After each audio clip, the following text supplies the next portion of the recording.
think sometimes they know they need to do it, but they try to do other things to feel like they're being productive, even though they know those are the wrong things to do. Like, you can't avoid it. When I got back and I was looking inside my business, I just knew, I was like, I have to cut all these reps. And it was the whole sales team for a division. And I'm thinking, I have to go out and find 4 new guys, not 1, 4. You're listening to the Radcast, a top 25 worldwide business podcast.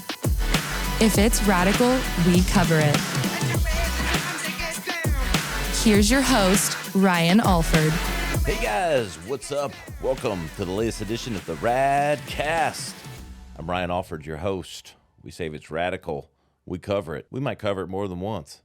That's why we got Tanner Chidester back. What's up, Tanner? What's up, Ryan? Thanks for having me, man. Yeah, man. Founder of Elite CEOs, author of Infinite Income. You know, it's always infinite. We need infinite wisdom from Tanner. So glad to have you back, brother, and good to see you in Miami. I think we might have caught you in a little better spirits last time we had you right in, I don't know what. You'd just been on a tour, and I don't know what. I think someone maybe had kicked your puppy or something. That would not probably be surprising. Yeah, dude. I mean, I'm excited to be here. Thanks for having me. Yeah, man. What's been cooking? What's new in your world?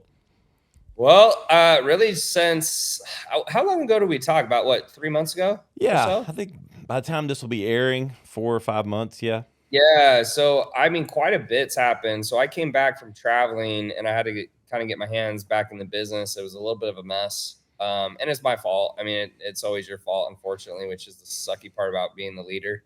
But just I'd put people in positions I hadn't trained them well enough on, or shouldn't have put them there in the first place. And so I've been spending last 60 days really just kind of fixing everything, just kind of fixing all the issues. I fired a whole sales team in one of my divisions, replaced all of them, had to get rid of some managers, bring in some new people. There was just some training that wasn't happening and stuff like that. So I think when I started, I was a little upset because you get used to things being a certain way, I think. But it was nice to kind of get back in the thick and know that I can still do hard things.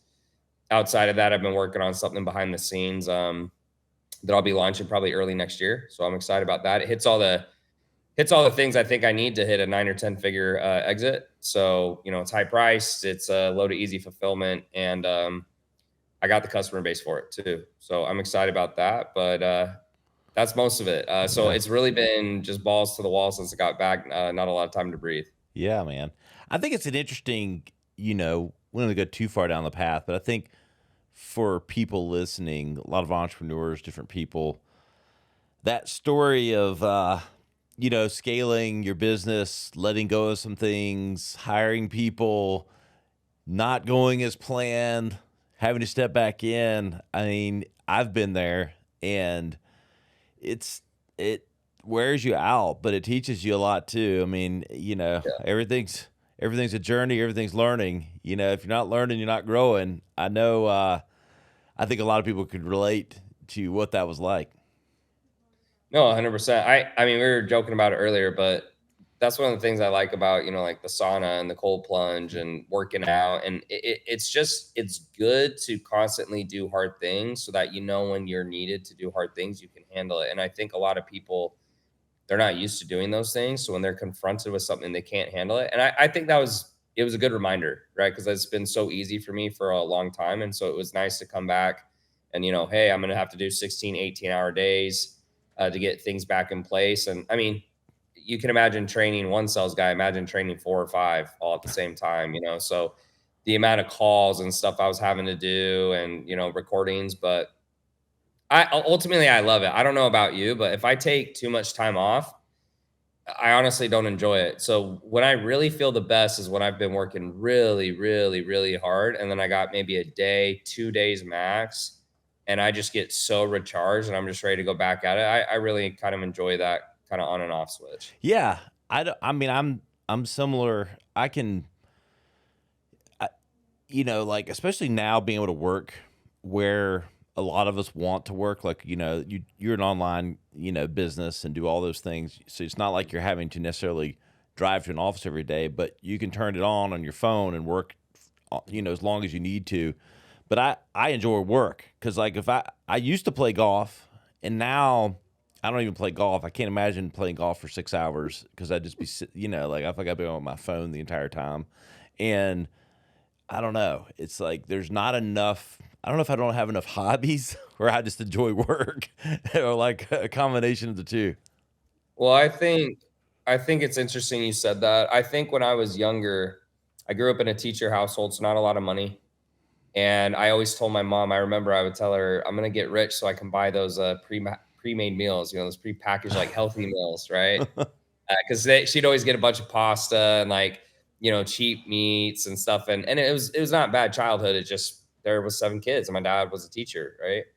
And so you work your whole life to make a bunch of money, and then once you have all the money, you realize it's really not as great as it's turned out to be. And I think I said to one of my buddies, I said, I feel bad for people who never become rich because they don't realize it's not really as good as they think it is. They go their whole lives thinking that if they became rich, it'd solve all their problems, but all the rich people know it really doesn't do that. So there's obviously benefits. There's a lot of things I can do that other people can't. I got to go see the Heat and the Bucks yesterday with a couple. My videographer had his little brothers down. They just love Giannis, and you can pay top dollar for really good seats. So there's stuff like that. But overall, I think like enjoying the work is the goal. Like just getting lost in good work, because I don't think as human beings we're made to sit around a lot. And with all the modern technology, it's really easy to sit around a lot and just be completely lazy. And when you're always thinking about yourself, you're not interacting with human beings, you're just scrolling on your phone. I think that's a recipe for disaster. Yeah, absolutely. Let's remind everybody a little bit, Tanner, about elite CEOs and how you help aspiring entrepreneurs. Sure. So I started off in the fitness industry.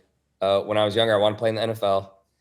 And I took that all the way D1 level. I got hurt a bunch. I don't think I was good enough. I did play some first round draft picks, so that was a blessing to really see. When you see a first round draft pick, you'll know. I'll just leave it at that. You'll know they're first round draft pick. And I started a fitness business, and it did super, super well. And it did so well that I had trainers start asking me for help, especially from the ClickFunnels community, because that was 5, 6 years ago. And I had my little 2 Comma Club award, and they're like, oh, this guy, he got it not being a business coach. And so ironically, all these people want me to business coach them. And I said, hey man, like, I don't want to do that. Like, I hate business coaches. But I think after a while, they keep asking, you see the dollar signs. I was a young guy. I was 25, 26. So I started doing it. And then that did so well that I started helping people outside of fitness. So in short, when people ask, what we do or what Elite CEOs does, is I just showed everyone what I did to become a multimillionaire, from the messaging, the sales, the marketing, the ads, hiring, training, managing, all that stuff, back-end systems. And there's just a lot of people out there who don't know what to do. And what we're trying to do is just shortcut that for them. That's really it. What do with 2024 approaching, and this episode may or may not be in January 24 for your listeners out there. We recorded this in December, and we don't give a shit. We're being transparent about that. Like the timing, this stuff doesn't happen one day and go live the next. Not when you have the number one marketing and business show like we do. We do have a lined up. But Tanner's one of my favorite people now, and one of the smartest hell. And so, look, but Tanner, talk to me like, it seems like there's this oversaturation of coaches. Yeah. And I don't have to tell you that, I'm sure. So, I'd love to know, like what's gonna be the great aha differentiator, like with obviously more and more people are tuning in and hiring coaches and doing that. I don't think that's going away, and you enlighten us because you're in the business. But what's going to separate or be the differentiator for the ones that stick around and the ones that end up back in fast food or whatever? Yeah, you got to be good. So it's funny you said that, because I've been in it 6 years now, and so when I first got in, I think it was newer, or it seemed newer to me. And then COVID hit, and so when COVID hit, it just accelerated everything because everybody was looking for things online and stuff like that. And so Facebook was loving life. I mean, they were serving all kinds of those ads. Yeah. I think now what's happened is that trust has gone down because trust is so low. It's just taking an immense amount of marketing to get people through. And to answer your question, I think the first thing, so the first reason it's getting harder is when you think about it, like $100 million offers came out, and I thought I like really hit on a lot of these things well, is that let's say you're a business consultant and there's 10 other business consultants, you're having to get people to understand, hey, I do similar things, but I'm better. And that's a harder pitch than I do something completely different. I build flying cars and no one's doing it. So that's the number one thing to understand why it's gotten harder, because now the trust is lower and they see all these different options. And then a lot of people, what do? They pick the cheapest option versus the best option, right? Because price is what you pay, value is what you get. A lot of people make mistakes there. So that means the marketing has to be really, really good. And a lot of people just aren't good at marketing. That's why having, the $100 million offer makes it easier, because the marketing doesn't have to be as good. The team doesn't have to be as good. The sales reps can mess up. You'll still make a lot of money. So I think that's the first part. The second part is then thinking about what can you do differently? And so like, I'll give you one of my clients who has an amazing offer. He legally, and he's super crazy with lawyers, so I know he's doing it legally because he does a lot of stuff I'm like, dude, like, you don't need to do all that. He helps people get green cards, and he can't guarantee it, but it's essentially guaranteed. So on his app, it's crazy. His app will say, the price is $15K. Can you pay it? They get on the call and there's no sales call. It's just basically they're just a customer service rep who just processes the payment. And so to me, I'm going, wow, that is a great offer. I'm like, that is a really good offer. And then I think the final part, to kind of put a cherry on top, is part of why I'm looking to do other things is not because I hate what I do and I love it. And to be honest, it's helped a lot of people. And being back recently, I've been so out of the business for so long that it was kind of good to get back in the trenches, to get reminded. It really helps some people. Like they'll send messages and say, I had a guy the other day, he said, hey man, I was doing $0 for 3 months and I hadn't told anyone. And then you helped me we had a conversation, and now I've done 70K in 30 days. And it's like, I don't care for like me, like I don't need more money, but I was like, wow, that really is cool. Cause you kind of get really far away from that sometimes. But then the other part is I'm trying to do things that hit more of the criteria that billionaires seem to follow. And with all the conversations I've had, the reason a lot of them don't stay in the info space is not, I think there's a lot of good. There's a lot of bad. It's 80-20. 80% is bad, 20% is good, but it's because it's not a no-brainer.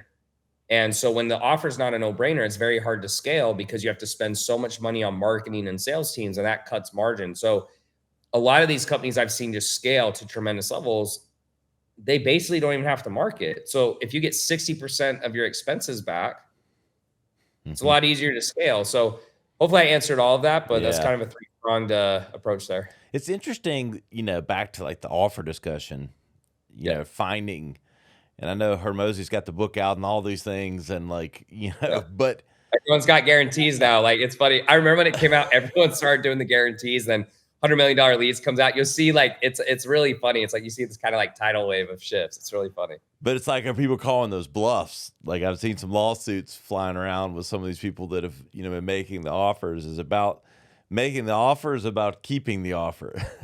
Yeah, 100%. I mean, yeah, you have to be able to deliver, and a lot of people don't. I think the best like guarantee to usually make is performance based. I mean, if the client has to do some work to hit the goal, you have to do performance based. You can't just do unconditional, like get it whenever you want, in my personal opinion.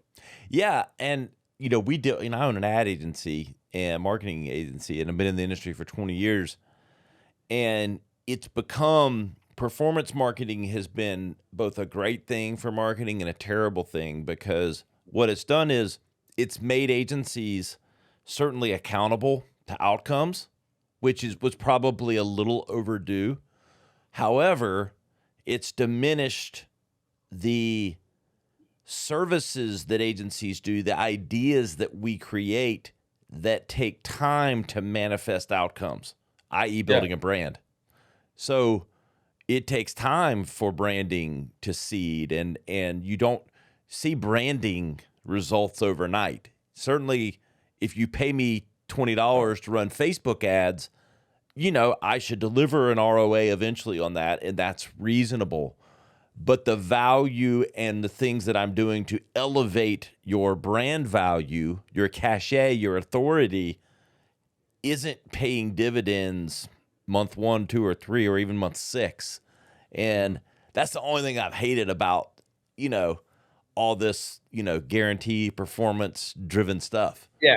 Well, so first off, the funny part is when everyone's given the guarantee, it means nothing. The other thing is a lot of people, what they don't understand is they hear the word guarantee and they think it's like this amazing promise. But I'm going, look, think about it.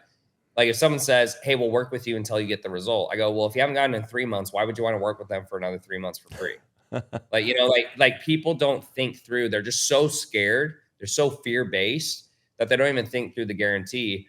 And then like yesterday, one of my sales guys was talking to me about a combo, and some people don't even know what good looks like. So this individual was doing, I think, roofing, and he'd spent 25K on ads and he's made 100K.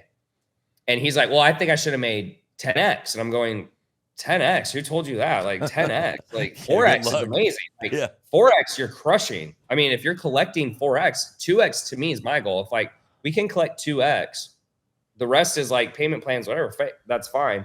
And then they think that the media buying company is the issue. When I'm thinking, well, what do you do for follow-ups? Do you have emails? Do you have setters? Do you have sales reps? Do you have text messages? Do you do retargeting? No, we don't do any of that.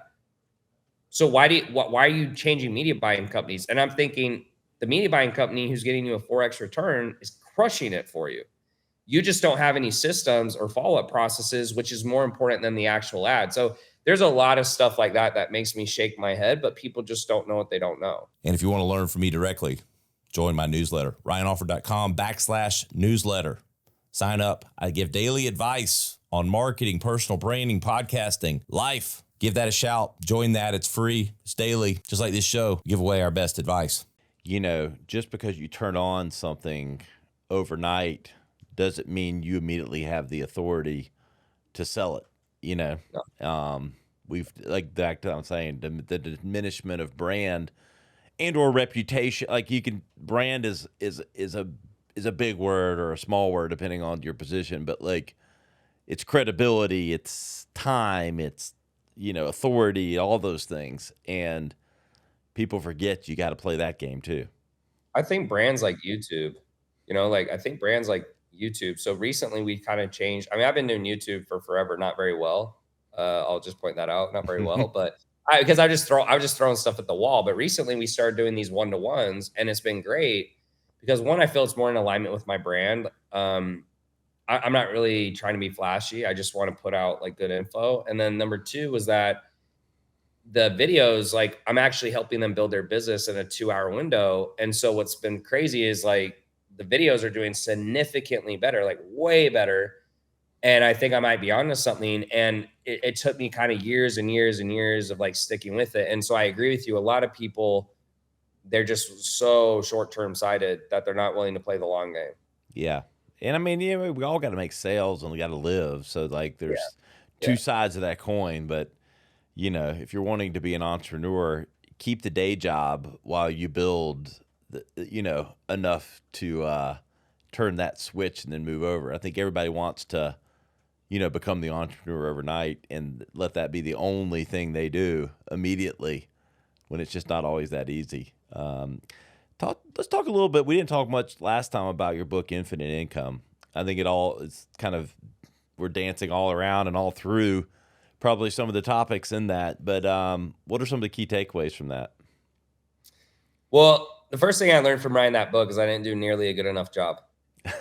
And what I mean by that is I just wanted to get a book out. And I guess my intention was part of it was I wanted to use it for marketing, right? I wanted to get out my story.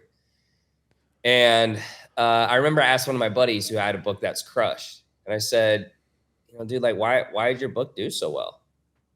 He's like, well, I wrote it like, 10 times. I spent, 5,000 hours, wherever it was. I don't know the numbers, but I'm sitting here going, how long did it take me? And it didn't take me nearly enough time. So that was a hard lesson learned where I think it's a good book, but it could have been way better, right? And I think going from good to great, right? Even that book, Good to Great, you have to put in 200% more effort for 20% more reward, right? Yep. That was number 1. But in terms of the book, I tried to make it very short. So it's like 100 something pages. And it's just exactly what I did to be successful. And it's a little bit of my story. So it's like, hey, here's my backstory. Here's where I came from. And then here's what I did. And here's how you do it. If I could redo it, I would have spent more time just thinking through maybe the chapters and what I would teach. I think I would have put in more links for videos or QR codes, because I think that's something that I really wanted to help teach. But for whatever reason, you're going to laugh, but when I was writing the book, I didn't think to do that. I just thought, well, I got to try to describe it with words, but obviously there's something that are way easier to describe in videos.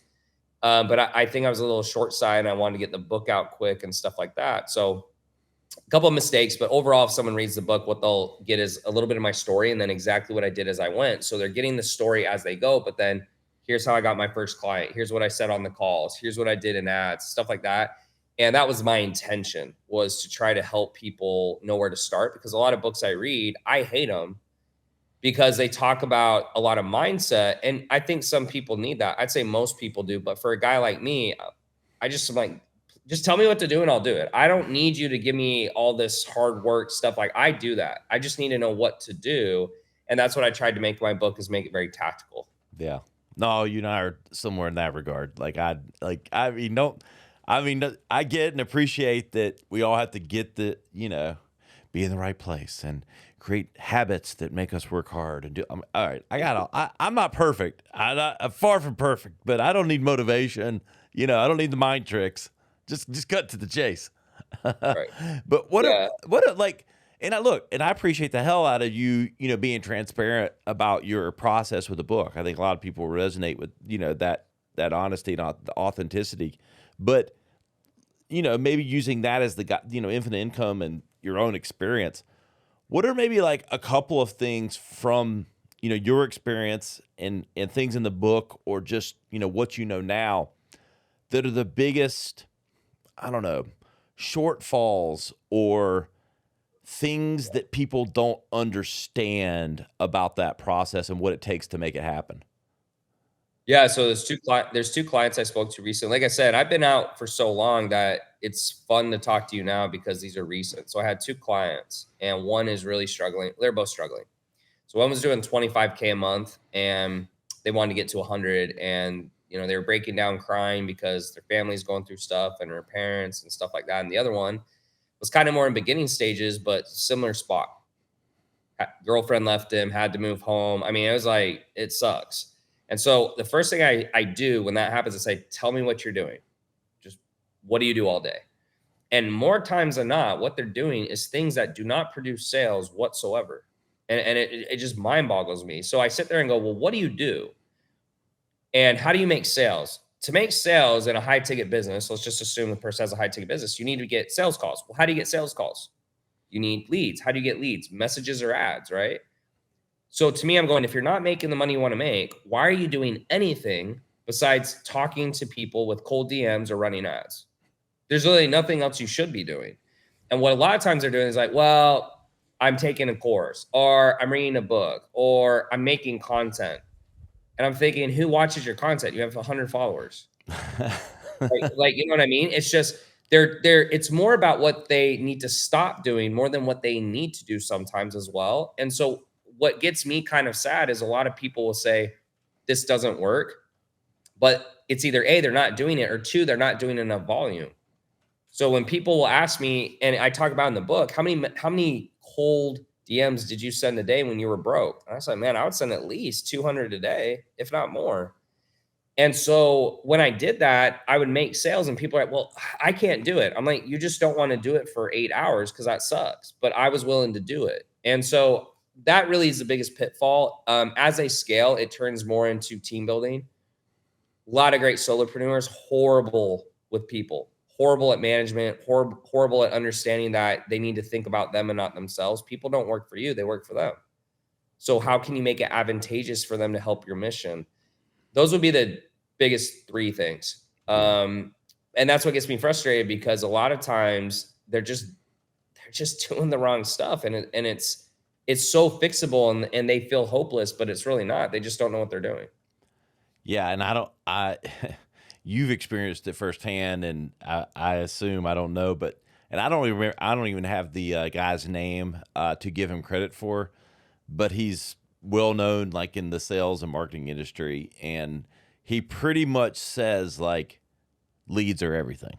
Like throw it all away. Like, but leads are everything, because it just like you said, if you don't have leads, you don't have the potential for closes, and you have to get at bats. It's volume, and you have to get in front of more people, because the content, all that matters, but none of it matters if you don't have leads.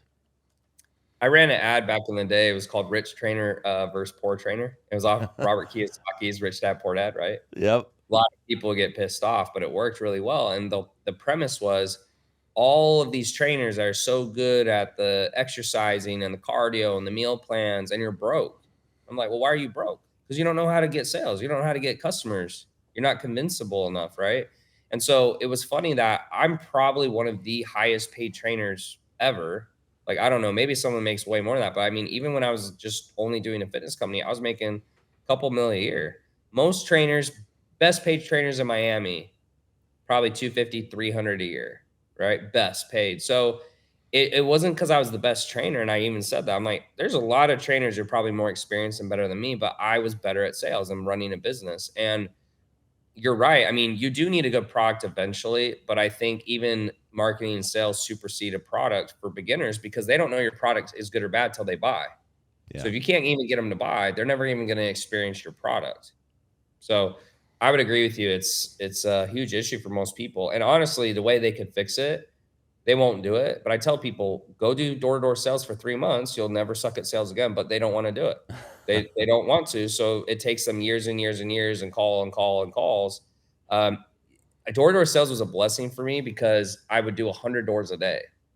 So the feedback loop I got was significantly faster than doing, let's say, high ticket sales, where you might only get, I don't know, depending on the business, 2 to 10 calls a day.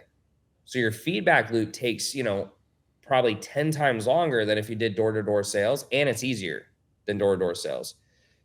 So anyways, I wish more people would do that. That should actually be required in high school instead of all the other nonsense they make you do. I mean, door-to-door sales, I mean, you can do that. You can do anything. Well, people do what they want, and to, back to your saying, like people, poor trainer, they enjoy filming the content.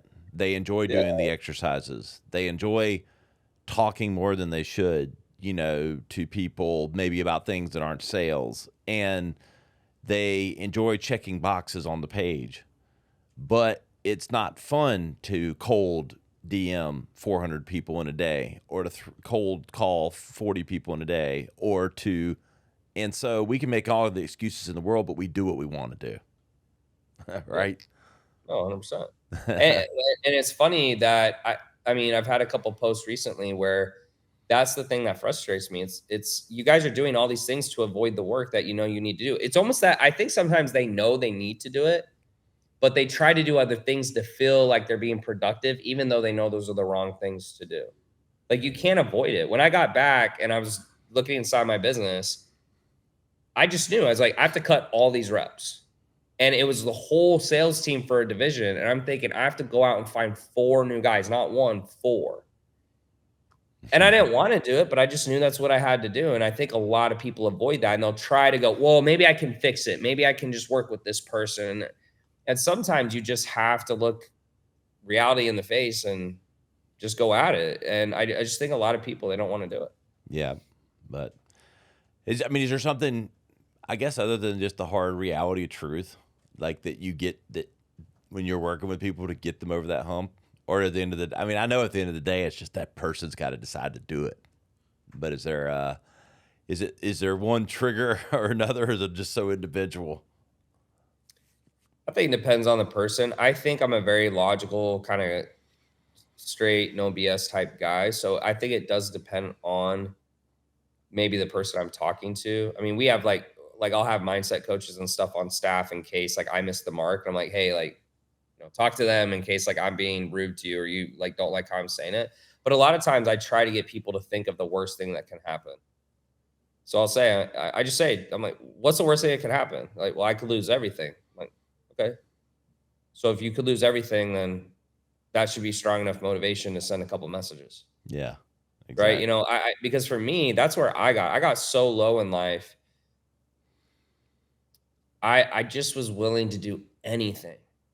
And when I say anything, I'm talking almost probably some illegal things too. I was getting that desperate.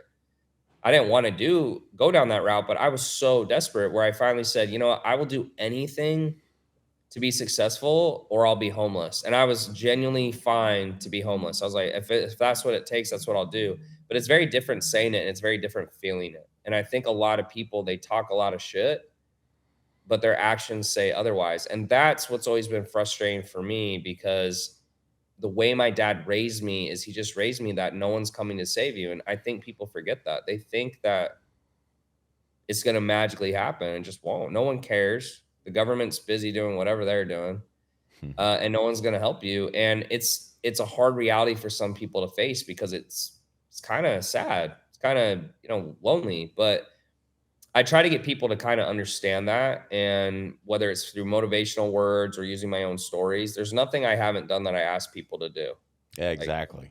Yeah. I spent 3 million on coaches. I've hired hundreds of staff members. I've got multiple businesses. I've had lawsuits. I've been in chargebacks. I mean, it's so whenever someone's complaining, I'm like, yeah, I get it. But I really do get it, because I've been there. And so that gives you a lot of power as well, coming from experience. Yep. What's the big plans? I mean, maybe some you can talk about something, but what's the store for 2024? Yeah. So this last year when I left the company, the whole point was to interview a bunch of billionaires, or at least mega millionaires. People have sold for, the lowest was 40 million, terrible, right? And then the highest was, I think the highest was 4 billion.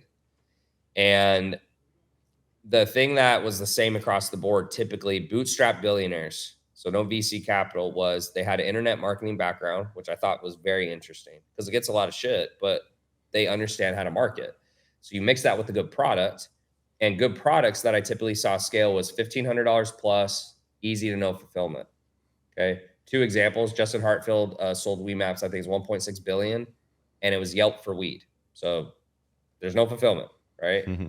And the other guy was, these are just 2, but Scott Cohen sold Byte for, I want to say, $1 billion or something in under 2 years. And it was just an Invisalign competitor, and he just out-marketed them. And there's like this, throw on the braces. I think they're done. There's probably recurring somewhere, but that was pretty much it. And so I'm working on something behind the scenes. I'll probably discuss it next year, because I was telling you, I like to make mistakes in private. It's kind of nice, actually. It's been really nice to just, like, no one knows that what's going on and I'm making mistakes, but it hits that criteria. And that's why I feel it's going to do really well, because it's got all the key components I need to be successful with it. And I've gotten so good at sales and marketing that, if I can just build out this product and service that I think is infinitely easier to deliver on, I'm going to have something special. Because really, if you look at what I've done, I've probably built one of the hardest businesses you can build.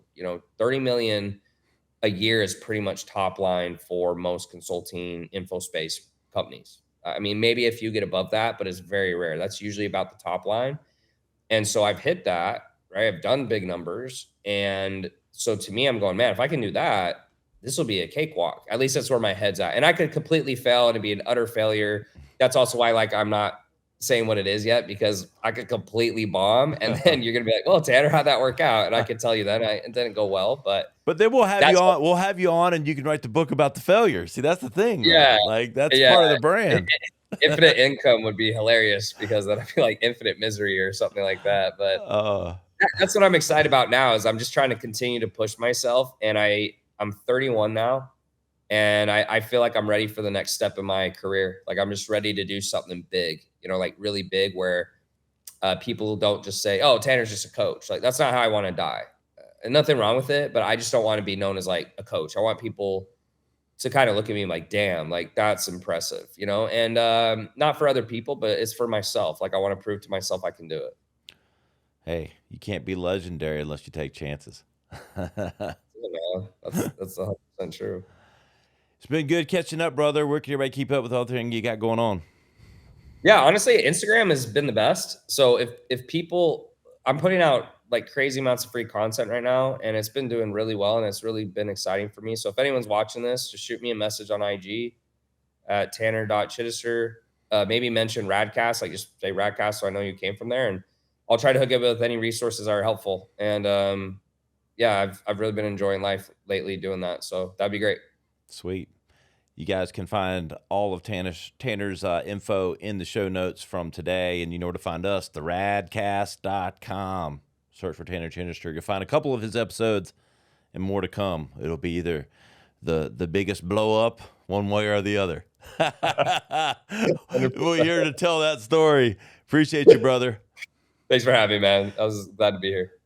I'm at Ryan Alford on all the platforms. We'll see you next time on the Radcast. To listen or watch full episodes, visit us on the web at theradcast.com or follow us on social media at our Instagram account, the.rad.cast, or at Ryan Alford. Stay radical.